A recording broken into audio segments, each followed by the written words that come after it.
तो जो सूत्र नंबर 15 है, इसका काव्यात्मक रचना इस प्रकार है। निष्क्रिय सदा निसंग तू ब्रह्मांड का अधिष्ठान है, बंधन तेरे में एक यह जो समाधि का अनुष्ठान है। इसका संस्कृत भी हम देख लेते हैं।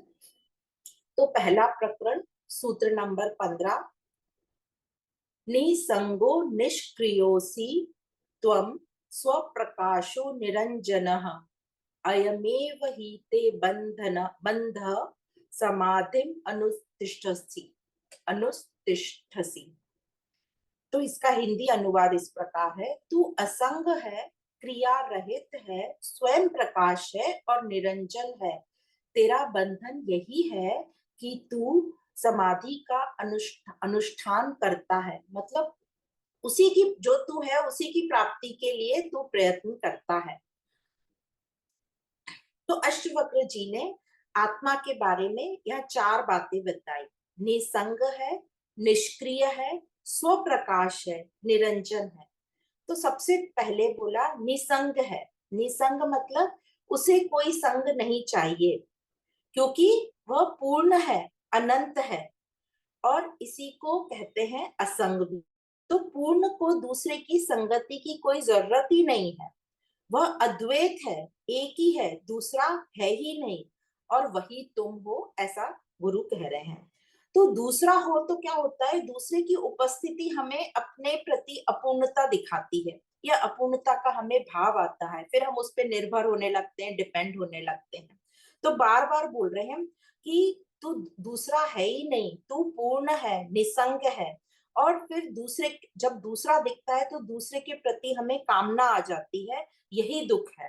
तो अपूर्णता और कामना, यही दुख का कारण बता रहे हैं अष्टवक्र जी। और इसी इसने बोल दिया तू निसंग है, तो इसलिए तू जान अपने आप को निसंग, असंग है, तू असंग आत्मा है। हम जब भी हमने देखा है, बाहर का जब हम संग करते हैं, दुखी होते रहते हैं। तो मुनि कह रहे हैं अष्टवक्र जी, बाहर जो भी कुछ है वह भीतर का ही विस्तार है। तो जैसे हमने उपनिषदों में पढ़ा था, तथा पिंडे यथा पिंडे तथा ब्रह्मांडे, मतलब जो शरीर के भीतर है वही बाहर है। पांच तत्व इधर है तो वही पांच तत्व उधर है, तीन गुण इधर है तो उसी से पूरी सृष्टि भी तीन गुणों में चल रही है। तो जो भीतर बाहर है वो प्रकृति ही है।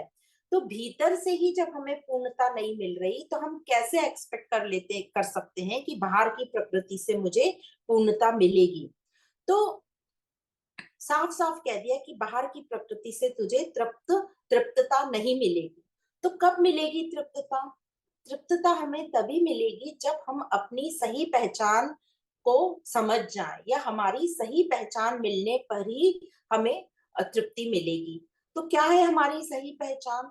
हमारी सही पहचान है आत्मा, निसंग हो तुम। तो इस प्रकार अष्टवक्र जी हमें निसंगता के बारे में बताते हैं। फिर दूसरा का निष्क्रिय। निष्क्रिय मतलब अक्रिय। इसको हम ये भी नहीं समझ लें कि आत्मा कुछ काम ही नहीं करती। हमने पिछले सूत्र में भी, इसके पहले वाले सेशन में भी ये बताया था। तो अक्रिय मतलब कोई भी कर्म अब अपूर्ण मानकर हम नहीं करते, अपने आप को अपूर्णता मानकर अब हम कर्म नहीं होता, अपने आप को पूर्ण मानकर, आत्मा मानकर ही कर्म करें। क्योंकि अपूर्ण जानकर जब हम कर्म करते हैं तो उसमें हमने समझ लिया स्वार्थ आ जाता है, लालच आ जाता है, कामना आ जाती है, बेचैनी आ जाती है, अतृप्ति आ जाती है, जेलेसी, ईर्ष्या, ये सब आ जाते हैं। पर जब हम अपने आप को पूर्ण जानकर कोई भी काम करते हैं तो उसमें स्वार्थ और लालच बिल्कुल भी नहीं रहता, और यही एक सुंदर व्यक्तित्व हमारा की निखार हो जाएगी। तो जब हम अपूर्ण होकर करेंगे तो अब हमें समझ गया कि क्या होगा, लालच होगी, कामना, और जो जो हम सोच सकते हैं, ईर्ष्या, ये सब होगा।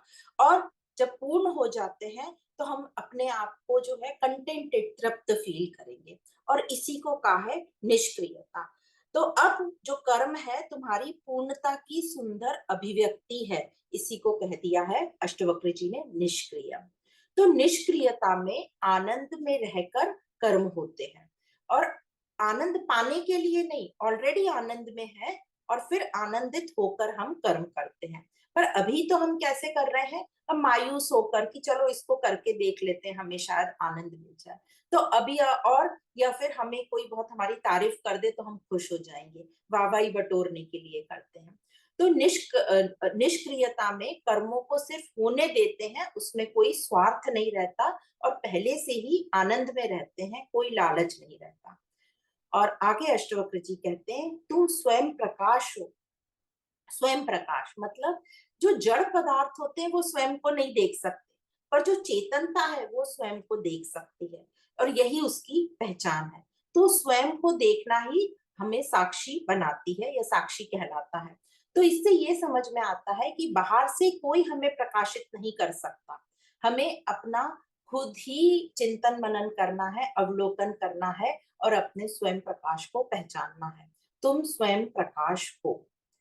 फिर आगे बोलते हैं निरंजन हो। निरंजन जैसे हम जानते हैं दोष रहित होना। तो अष्टवक्र जी कहते हैं तुम वो हो जिसे दूसरा आकर कभी दूषित नहीं कर सकता, कलंकित नहीं कर सकता, क्योंकि पहले ही कह दिया है कि तुम क्या हो, असंग हो, तो दूसरा है ही नहीं, तो कोई भी तुम्हें दूषित या कलंकित कैसे करेगा, तो ये कोई बात होगी ही नहीं। पर अगर तुम अपने आप को प्रकृति मानते हो, मतलब देह मानते हो, फिर तो तुम्हें कलंकित या दूषित होने की पूरी पूरी संभावना हो ही, तुम फिर कलंकित हो ही। तो बार बार बोल रहे हैं तुम निरंजन हो, तुम निरंजन हो। तो समझना हमें यही है यहाँ पर कि रहना हमें इस संसार में ही है, पर यह मानकर कि मैं निरंजन हूँ, कोई मुझे दूषित नहीं कर सकता।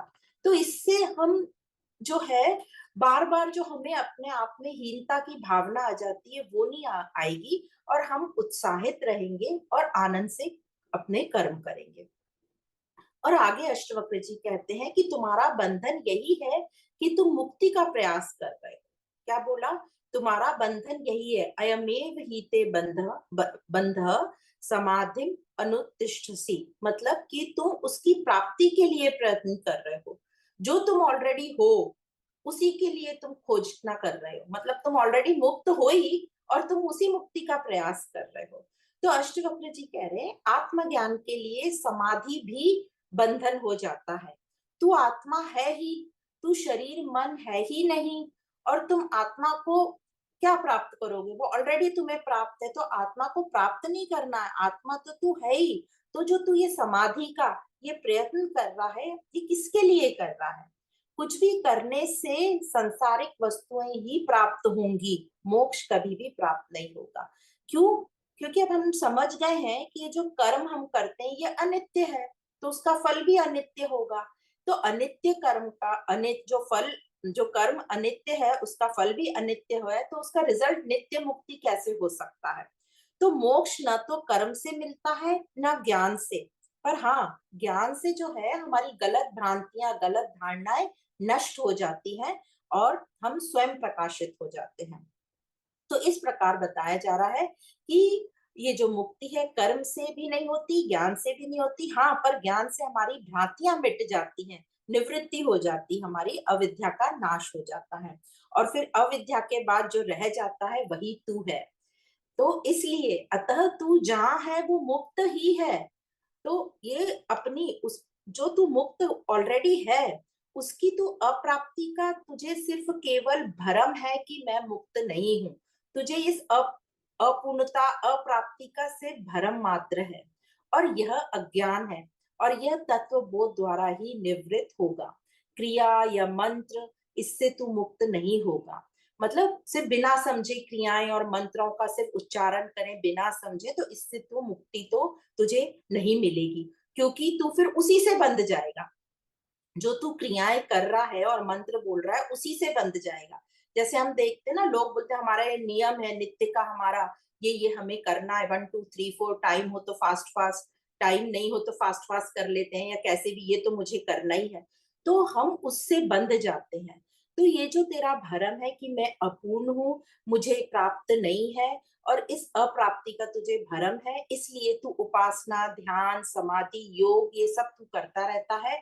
इसके लिए मतलब मुक्ति के लिए ये क्रिया उपासना ध्यान समाधि की कोई जरूरत है ही नहीं, क्योंकि क्रियाएं शरीर से होती हैं, उपासना मन से होता है, योग जो है चित्त की चंचलता कुछ हद तक दूर कर देता है।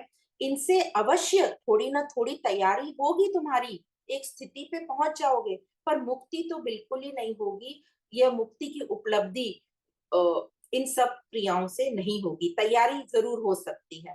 तो पर हमारा प्रॉब्लम ये हो जाता है, अशोक जी कह रहे तुम इन विधियों में अटक जाते हो, बंध जाते हो। एग्जाम्पल देते हैं, जैसे बीमार आदमी होता है, वो दवाइयां खाता है, दवाइयां खाने के बाद वो जब ठीक हो जाता है, स्वस्थ स्वास्थ्य तो उसके पास था ही, बीमारी बाहर से आ गई थी, तो दवाइयां खिलाई गई वो बीमारी को हटाने के लिए। जैसे ही बीमारी खत्म हुई, दवाइयां रोक दी गई।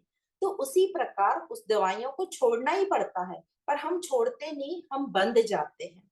तो तुम्हारा बंधन यही है कि तुम मुक्ति का प्रयास कर रहे हो, और यही कामना बंधन है। मतलब बात चल रही थी कि जो हम प्रयास कर रहे हैं वही बंधन बन जाता है। तो यह मुक्ति का जो प्रयास है यही बंधन बन जाता है। तो जब मुक्त व्यक्ति ही मुक्ति का प्रयास करता है तो वही मुक्ति की कामना बन जाती है। और हम जानते हैं कि हर कामना जो है हम करते हैं, जाने अनजाने में हम मुक्ति का प्रयास ही कर रहे हैं। तो जाने अनजाने में हम जो भी प्रयास कर रहे हैं मुक्ति का, वो प्रकृति के क्षेत्र में रह के ही कर रहे हैं, उससे बाहर हम नहीं सोच रहे हैं। तो प्रकृति के क्षेत्र में हम क्या चाहते हैं कि यहाँ से हमें कुछ मिल जाएगा तो दुखों से मुक्ति हो जाएगी, या मुझसे अपूर्णता से मुक्ति मिल जाएगी, मुझे पूर्णता मिल जाएगी। और ये मुक्ति का प्रयास ही समाधि का अनुष्ठान कहा गया है।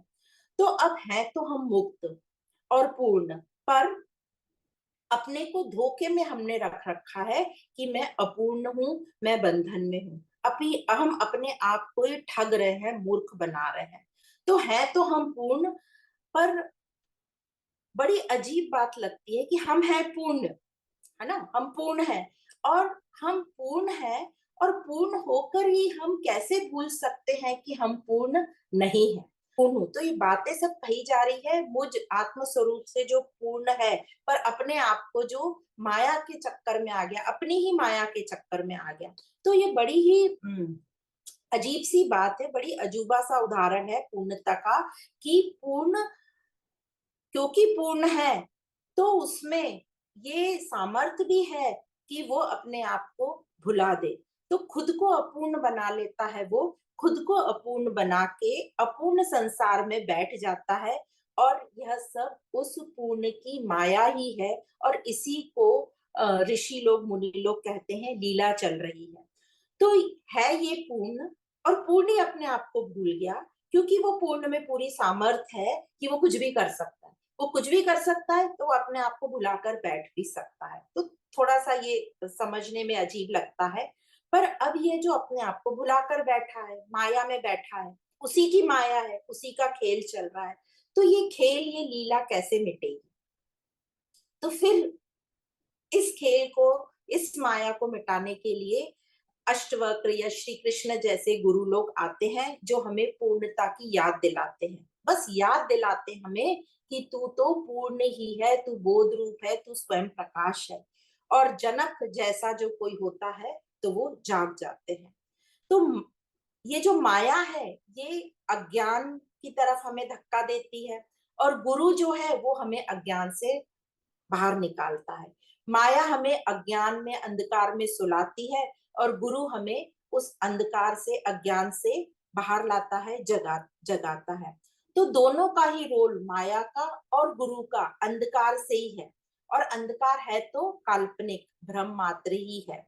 और जैसे ही गुरु हमको उस भ्रम से निकाल देता है तो माया भी गायब हो जाती है, और गुरु भी, शिष्य जो है वो गुरु में लीन हो जाता है, और ये माया भी बोलो विलीन हो जाती है। तो इस प्रकार अष्टवक्र जी हमें बता रहे हैं कि कैसे हम पूर्ण हैं और हम अपने आप को अपूर्ण मान बैठे हैं। तुम ध्यान याद रख कि तू पूर्ण है। तो बार बार हम अपने आप को याद दिलाएंगे अपने हर कर्म में कि मैं कहीं भटक तो नहीं रहा, मैं कहीं भटक तो नहीं रहा, मैं ये किस केंद्र से कर्म कर रहा हूँ, अपने कर्ता पर ध्यान देंगे। तो इस प्रकार ये 15 नंबर का सूत्र रहा। अब हम आगे चलते हैं सूत्र नंबर 16। तो पहला प्रकरण सूत्र नंबर 16, इसका जो काव्यात्मक अर्थ है वो इस प्रकार है। यह विश्व तुझसे व्याप्त है, तुझ में पिरोया है यही, यथार्थ तू चैतन्य है, चित्त में न शूद्रता रही। तो इसका जो संस्कृत सूत्र है वो इस प्रकार है।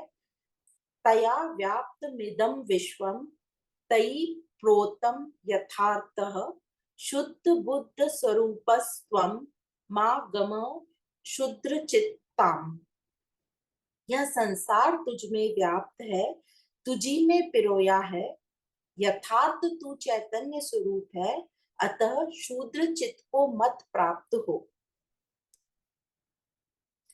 तो यह अष्टवक्र जी कह रहे हैं कि संपूर्ण दृश्यमान विश्व जो है ये तुझ में ही ओतप्रोत है, तुझसे ही भरा हुआ है। तुम ही इस विश्व के मूल तत्व हो, तुम शुद्ध बुद्ध स्वरूप हो।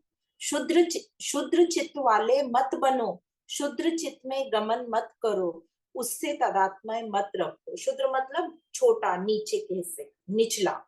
तो यह पूरा विश्व तुझसे ही उठता है, और तुम छोटे हो ही नहीं सकते, क्योंकि ये पूरा विश्व तुझसे ही उठ रहा है, तो तू छोटा कैसे हो सकता है।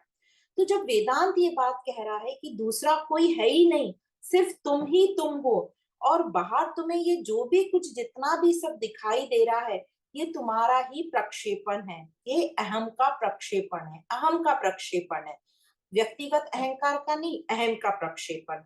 तो ये जो अनेकता, भिन्नता, यह जो तुम्हें दिखाई दे रही है, इन सब में एकता का सूत्र है। जो चैतन्य ब्रह्म है, इन सब अनेकताओं को एक माला की भांति एक सूत्र में पिरोया हुआ है। यह भी हमने भगवत गीता में पढ़ा हुआ है कि कैसे इन सबको मैं एक सूत्र में माला की तरह बांधे हुए हैं। तो गुरु अष्टवक्र जी कह रहे हैं, जैसे ये पूरी सृष्टि 5 तत्वों से बनी है, तू भी 5 तत्वों का ही है। जो तुझ में चैतन्य तत्व है वह भी शरीर पर आधारित है, अभी अशुद्ध है, वो शरीर पर आधारित है। तुम अपने को छोटा शूद्र मत समझो, तुम तो शुद्ध बुद्ध हो। तो यह इतना क्यों हमें बार बार समझाया जा रहा है, ये अष्टवक्र जी अलग अलग तरीके से हमें समझा रहे हैं। इसलिए समझा रहे हैं ताकि हम संसार को दूसरा या अलग ना माने। हम ऐसा, यदि हम संसार को दूसरा समझने लगेंगे तो हम खुद को छोटा और अधूरा समझेंगे, और फिर हम संसार को ही सत्ता देंगे, और संसार का ही हम भोग करते रहेंगे कि इसी से मुझे सब कुछ मिल जाएगा, और संसार से हमारी बहुत अपेक्षाएं रहेंगी जो पूरी नहीं होंगी, और हम दुखी होते रहेंगे। और इसलिए ये बार बार हमें समझाया जा रहा है। तो हमें अपने आप को अपूर्ण मानना ही नहीं है, अपूर्ण मानना ही दुख है, क्योंकि जैसे ही अपूर्ण माना तो हम बाहर से पूर्णता हासिल करेंगे जो हमें मिलेगी नहीं, और हम दुखी होते रहेंगे। तो यह समझाने की विधि है हमको, ये वेदांत की, अध्यात्म की विधि है कि संपूर्ण विश्व तुझसे ही है, तुझ में ही ओतप्रोत है। यह विश्व तुझ में ही ओतप्रोत है, ये बार बार हमें बताया जा रहा है, ताकि कोई दूसरा न दिखाई दे, न कोई हमें पराया लगे। क्योंकि जैसे ही दूसरा या पराया लगा कि हमें अपेक्षाएं हो जाएंगी, एक्सपेक्टेशन होगा, और फिर कोई कामना उठेगी, लालच, ईर्ष्या, ये सब मन में आ जाएगा, तो हम दुखी होते ही रहेंगे। तो हमें बार बार बोल रहे हैं ये विश्व तुझसे ही ओतप्रोत है, ताकि हमारे में कामना लालसा ना हो, हमारे में एकत्व भाव हो, तो हम दुखी नहीं रहेंगे। तो यही है अध्यात्म का फायदा, ये हमें बार बार बोलता रहता है कि ये संसार और तू एक ही है। तो इसी बात को अष्टवक्र जी भी बार बार समझा रहे हैं कि अपने को छोटा शूद्र मत समझो। हम, जो तू अपने आप को छोटा समझता है, इसीलिए तुझे अपने आप में विश्वास नहीं होता कि सब तुझ में ही है और तुझसे ही है। इसलिए अपने आप को इस छोटेपन की सत्ता से हटा दो, छोड़ो इस छोटेपन को, अपने इस गलत विश्वास का खंडन करो, इस गलत धारणाओं को नष्ट करो। छोटेपन से ही हम दुखी होते हैं। इसलिए कहा अष्टवक्र जी ने, विश्व तुमसे ही ओतप्रोत है। इस तरीके से मूल सत्य हमको याद दिलाया जाता है। और इस बात को हम एक अलग तरीके से भी समझ सकते हैं, जो अध्यात्म की दूसरी विधि है, कि दृश्य जो बाहर हमें दिखाई पड़ रहा है, और जो दृष्टा है, देखने वाला जो मैं हूं, वह एक ही कैसे है, कैसे बताते हैं वो, कि मैं दृष्टा देखने वाला बाहर के दृश्य को देख रहा हूँ। तो जिसको भी मैं बाहर अभी दृश्य देख रहा हूँ, तो आप बाहर निकलिए सुबह टहलने को या कभी भी, तो जो भी आपको बाहर दृश्य दिख रहा है, हवा, पानी, बिजली, सूरज, चांद, जो भी पेड़, पशु, पक्षी, सब जो हमें बाहर दिख रहा है, हवा, हमको ये समझ में आता है कि इन सब का उपयोग हमने किया है और इन सब के उपयोग से ही मेरा ये शरीर बना है। मतलब मैं शरीर उन्हीं सब का बना हुआ हूँ जो मुझे बाहर दिखाई दे रहा है। और यह जो मेरी चेतना है, अभी तो अहंकार है, वो चेतना अशुद्ध है, वो इसी शरीर पर जो है आश्रित है। तो इस प्रकार हमारी चेतना और हम जो है और जो बाहर का दृश्य है वो सब एक ही है। तो तो अब जो बाहरी दृश्य और जो दृष्टा देखने वाला, वो अब अलग नहीं रह गए। दृश्य और दृष्टा अब एक ही सिक्के के दो पहलू हो गए। तो इस प्रकार जो दृष्टा और दृश्य का बहुत सुंदर तरीके से उन्होंने उसको एक पॉइंट पे लाके खड़ा कि एक सिक्के के दो पहलू हैं। और हम भी जानते हैं, मैं रहूंगा मतलब दृष्टा रहेगा तो ही दृश्य को देख पाऊंगा और कह पाऊंगा कि ये दृश्य कैसा है। तो जो दृश्य है वो दृष्टा पर निर्भर है। तो कई लोग सोचते हैं बड़ी ये तो बहुत ही अचंभे की बात है कि दृश्य है वो दृष्टा पर निर्भर है। पर अब हम सब ये जानते हैं, छोटे मोटे एग्जाम्पल बहुत बार इस चीज को समझा दिया। और ये एक साधारण भौतिक विज्ञान है, फिजिक्स की बात है कि जो ऑब्जर्व फिनोमेना है वो ऑब्जर्वर पर डिपेंड करती है। जो देखी जा रही है घटना वो देखने वाले पर निर्भर करती है। तो जैसे ही आप किसी, ये फिजिक्स की बात बता रहे हैं, तो ये भौतिक विज्ञान फिजिक्स की बात बता रहे हैं कि जैसे ही आप किसी पार्टिकल को देखना शुरू करते हो तो ऐसा पाया जाता है कि वो पार्टिकल बदल जाता है। मतलब जो दृश्य है वो देखने वाले पर आश्रित है, दृष्टा पर आश्रित है। तो ये तो विज्ञान ने बताया, साइंटिस्ट ने बताया, बहुत प्रयोगों के बाद आज वो इस नतीजे पर आए हैं। पर यह बात तो ऋषि मुनियों ने बहुत वर्षों पहले ही अंतर्मुखी होकर अपना अवलोकन करके ये कह दी थी कि जो भीतर है वही बाहर है। तो पंचभूतों से अलग कुछ भी नहीं है पूरी सृष्टि में। ये जो पूरी सृष्टि है भूतों से बनी हुई है और तू भी उसी से बना है। तो पंचभूतों को अलग अलग उपमाएं दे दी हैं, नाम दे दिए गए हैं। और यह चेतना भी उस शरीर पर ही आश्रित है।